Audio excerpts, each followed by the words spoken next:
Hello, my friends. It is day 50 of our 70-day journey, reading literally Jesus' words. Share, like, subscribe. And today we are going to be focused on Luke 15.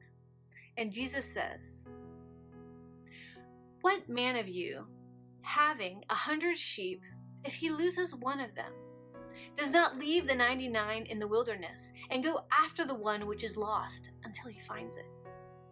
And when he has found it, he lays it on his shoulders, rejoicing.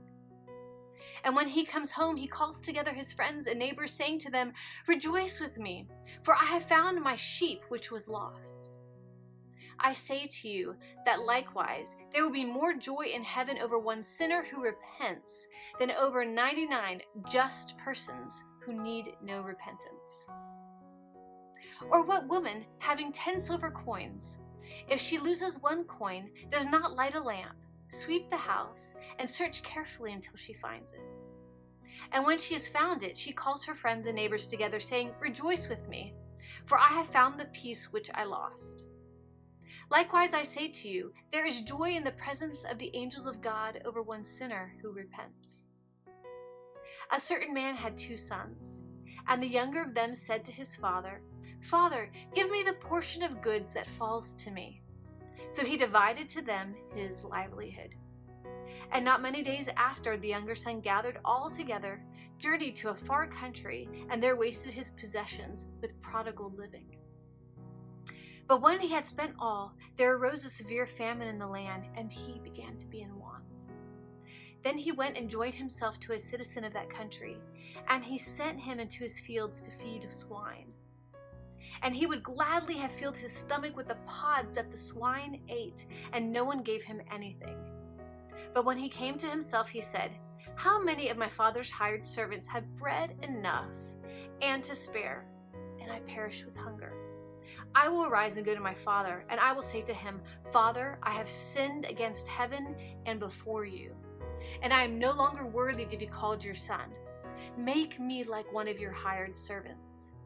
And he arose and came to his father. But when he was still a great way off, his father saw him, and had compassion, and ran and fell on his neck and kissed him. And the son said to him, 'Father, I have sinned against heaven and in your sight, and I am no longer worthy to be called your son.' But the father said to his servants, 'Bring out the best robe and put it on him, and put a ring on his hand and sandals on his feet. And bring the fatted calf here and kill it, and let us eat and be merry. For this my son was dead and is alive again. He was lost and is found,' and they began to be merry. Now his older son was in the field, and as he came and drew near to the house, he heard music and dancing.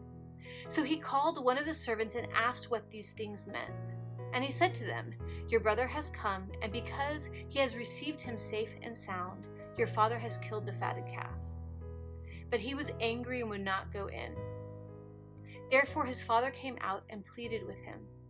So he answered and said to his father, 'Lo, these many years I have been serving you. I've never transgressed your commandment at any time. And yet you never gave me a young goat that I might make merry with my friends. But as soon as the son of yours came, who had devoured your livelihood with harlots, you killed the fatted calf for him.' And he said to him, 'Son, you are always with me, and all that I have is yours. It was right that we should make merry and be glad, for your father was dead and is alive again, and was lost and is found.'" Literally, Jesus' words. Join me tomorrow for day 51. God bless.